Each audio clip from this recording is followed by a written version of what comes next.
In this video, I'm going to talk about the top 5 careers you need to think about if you want to break into the tech industry. Now, tech is fairly broad, but one common theme is that it is everywhere. There are many companies out there with different technologies, everything from computers to cybersecurity software, which in turn means a lot of high-paying job opportunities for you. Some of the careers are easy to start, others require some level of education or experience. But don't worry, I'll explain all that here. Now, for meeting for the first time, my name is Richard Walls, and I help professionals build great careers doing what they love. This comes from my 13+ years of experience in one of the largest tech companies in the world, working my way from an analyst out of college to leading global teams. If you like what you see in this video and you want to see more content like it, do make sure to subscribe so you get notified of when I post new content. Also, a big thank you to the sponsor of this video, Springboard, but more on them later. With that said, let's get to it. Career number 1 is tech sales. This is a critical role in the tech industry, selling either hardware or software solutions. Typically, when we think of tech sales,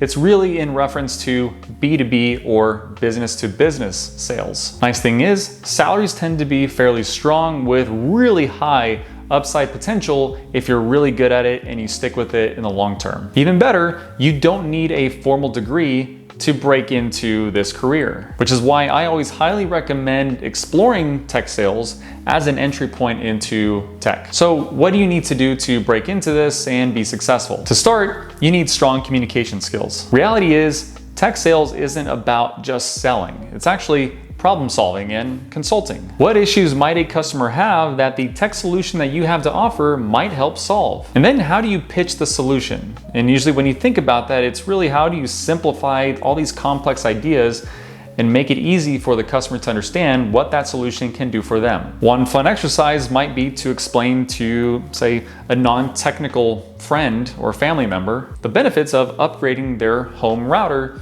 to get better or more reliable internet. So communication is key, not only to do well in the interview, but also to succeed in that type of role. But then you also have to think about education. While degrees can be valuable, they aren't necessary. And other forms of verifiable education can be just as good. Something like a sales bootcamp is great. That's because they tend to be fairly affordable and they give you everything you need to do well in an interview and start off on a strong footing in the role. And in these boot camps, you typically get a certificate of completion that you can then share on your resume or LinkedIn profile. That said, tech sales can be quite tough. You definitely have to have thick skin to face rejection. It may take a lot of no's to get to an eventual yes. So there is some degree of risk in these types of roles, but again, the rewards are also quite high if you do well because you've got your salary plus commission checks. Not only that, you're gaining a lot of very valuable business skills that are then transferable to many other roles in tech. Now let's talk about IT support. IT support is everywhere. Think about everyone you know and every major company out there.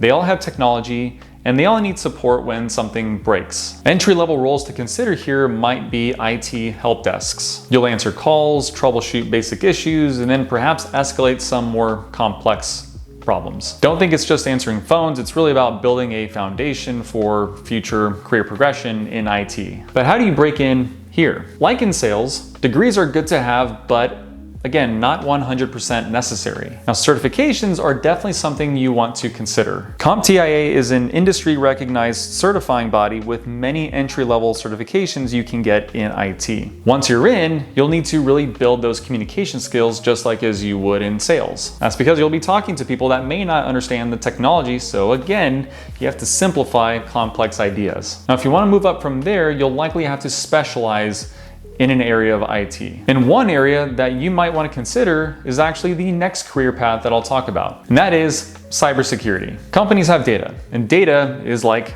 gold. It's a precious commodity. It's what companies use to make decisions. It's data about their operation, their sales, their intellectual property, and actually of very high importance is customer information, all of which they need to protect dearly. Cybersecurity slip-ups get expensive fast. One example is the MGM Resorts mess up back in 2023. They apparently just called the IT help desk, pretended to be an employee they found on LinkedIn, and got login details. It's simple social engineering. That little phone call cost MGM over $100 million. It shut down systems, locked guests out of their digital room keys, and it destroyed their earnings. Imagine losing 9 figures because some hacker happened to be just really smooth on the phone. Needless to say, companies don't want that kind of risk. Now, obviously, that was a very simple example, but the level of sophistication that can be involved when a hacker tries to get information can be quite high. So how do you get into this career? A computer science degree is actually quite helpful. I would say more so helpful in this career path than in the other two. But because there's so much demand in the field, there are actually more reasonable ways to break into this, especially if you start off in IT support. In the case of cybersecurity, first is understand the basics. We're talking networking in the context of IT. How does data actually move around? Then you've got different operating systems that you need to understand. Windows, Linux. Think of these as the environments in which data moves. Now, just like in IT support, certifications can be very valuable here. Begin by studying cybersecurity fundamentals and obtaining certifications like CISSP or CompTIA Security Plus. Now, a lot of that you can study for on your own, but you may spend a lot of time and it requires a lot of self-motivation. And on top of that, you may also be lacking practical application of a lot of your learnings. Not only that, even if you get it, you're still on your own to go find a job, which as of the making of this video, is a fairly challenging job market. So if you actually want to fast track all parts of that and get into a cybersecurity career sooner rather than later, then you'll want to consider today's video sponsor, Springboard. They offer a cybersecurity bootcamp that can get you up to speed with everything you need to know to land a job in the field. It's all 100% online, beginner friendly, and you can knock this out in about 6 months' time. One of the biggest values here, apart from great content, is their career support, where you get one-to-one mentorship, career coaching, and community. So you never feel alone in your job search. In fact, they're confident enough that if you put in the work and you put in your best effort, if you don't land a job within 6 months of completing the program, they have a money-back guarantee. What's nice is part of completing the program, you take an exam to earn your CompTIA Security Plus certification, which is an industry standard recognized certification. Not only that, you'll come out of this with an entire portfolio of work you can share. So really you get just about everything you need to start a career in cybersecurity. If you want to learn more about it, make sure to check out the link in the description below. Now, there are some roles that are less focused on the technology and more focused on functions and skill sets that tech companies need. One of those is project management. Think of project managers as conductors or coordinators. For any kind of business objective,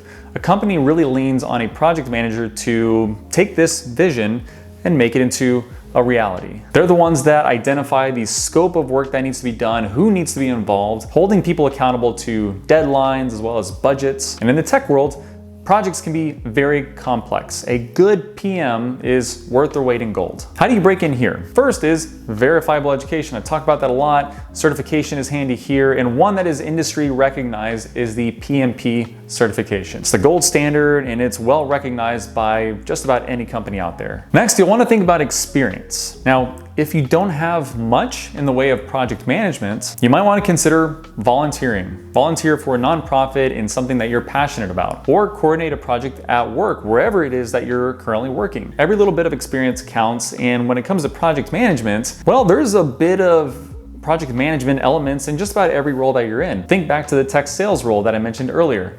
You're working with customers. There's a project management element to that in enabling the customer to get on board with whatever solution is that you're selling. Or even IT support, there's elements of project management there as well. You'll also want to be familiar with the terms Agile, Scrum, Kanban. These are all project management frameworks that you should be generally familiar with. And tools matter too, to some extent. Every company uses a different tool, but just to give you a preview, tools like Jira, Asana, Trello, all of those are project management tools. Get familiar with these at least at a basic level, since these are common tools across many companies. And for any good PM, communication is key here as well. It almost goes without saying, communication is key for just about any role that's ever existed. But in the context of being a PM, you effectively need to be a good translator. You need to translate technical specifications or requirements to business speak, and vice versa. You'll need to take business requirements and translate that to tech. And that's because as a PM, you're going to be connecting the dots with a lot of different stakeholders across the company to accomplish a goal. Negotiation, interestingly enough, is another interesting skill to have. As a PM, you'll be herding a lot of cats, so to speak. And in doing that, you need to get a lot of different people to agree to a course of action. So let's talk about business intelligence. If you're looking into a career here, you may also at the same time be looking into data analytics. There are some subtle differences, but there's enough similarity in necessary skill sets that if you're looking for one, you may be looking for the other one at the same time. Now remember when I talked about how companies have a lot of very important data? Well, that data is used to make smart business decisions, but only if they have people that can make really good sense of it. Think of it this way. Companies want to know what sells, who buys it, and why. Business intelligence helps them find that answer. How do you break into this career? First, learn the tools. Power BI and Tableau, these are the most commonly used applications for data visualization. Free trials are available, so feel free to download and start playing around in them. And with that, you'll be able to get some experience in building useful dashboards that can visualize different trends in data. Next is you'll want to become familiar with SQL. It's how you talk to databases. Code Academy and Khan Academy have you covered here. You can learn just about everything you need to know from these two resources, but then also YouTube, there's many resources out there. Then you'll want to build a portfolio of work, and you can do this by analyzing publicly available data sets. And a great place to upload these projects would be something like GitHub. And then of course you can reference them on your resume or LinkedIn. Now what about formal education? Computer science and business degrees can be really good here, especially if they're complemented with certifications. Some of those might be Tableau Desktop Specialist, Microsoft certifications for data analysts. All of these can help boost your profile. And for a role like this, there is a lot of competition, but really networking is going to be the way that you break in here. Now, one career path I did not mention is software engineering or software development. To be clear,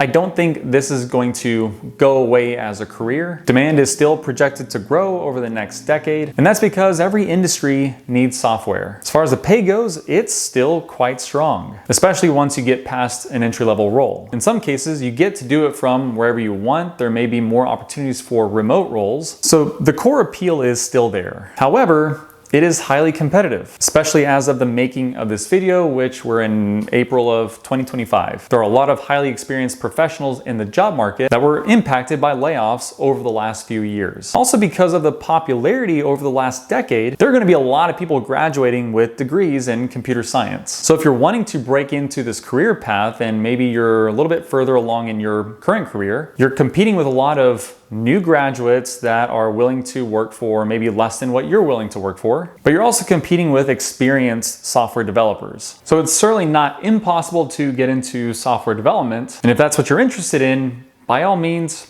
go for it. Just set your expectations accordingly. Folks, let me know down in the comments below what you think of all these careers and whether any of them appeal to you. A lot of these job opportunities are actually more accessible than ever, and that's partly due to the different affordable education options that are out there. So make sure to check out my next video where I talk about my experience with my online MBA at the University of Illinois that I completed for just $22,000. And I can share with you what that did for my career in tech. With that said, thank you so much for watching, and I'll see you around.